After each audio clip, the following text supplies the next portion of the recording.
ஆம் ஆத்மி கட்சியின் 6 நாடாளுமன்ற உறுப்பினர்களுடன் ராகவ் சதா பாரதிய ஜனதா கட்சியுடன் இணைவதாக தெரிவித்து கட்சியிலிருந்து விலகியுள்ளார்.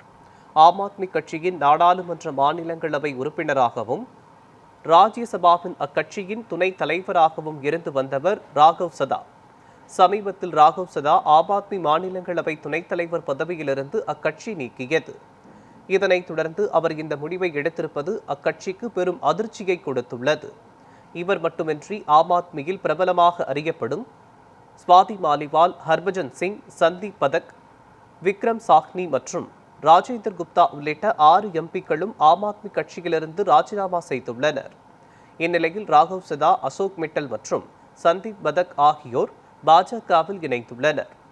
மீதமுள்ள ஸ்வாதி மாலிவால், ஹர்பஜன் சிங், விக்ரம் சாஹ்னி ஆகியோர் பாஜகவில் இணைய இருப்பதாக சொல்லப்படுகிறது.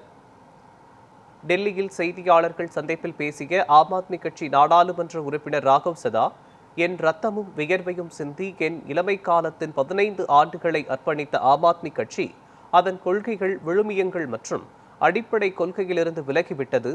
இப்போது இந்த கட்சி தேச நலனுக்காக செயல்படாமல் அதன் தனிப்பட்ட நலனுக்காக செயல்படுவதாக தெரிவித்தார். எனவே ஆம் ஆத்மி கட்சியிலிருந்து விலகுவதாக அறிவித்தார். 3/2 பங்கு விலகுவதால் கட்சி தாவல் தடை சட்டம் பாயாது என்றும் கூறினார். ஆம் ஆத்மி கட்சிக்கு தற்போது மாநிலங்களவையில் 10 உறுப்பினர்கள் உள்ளனர்.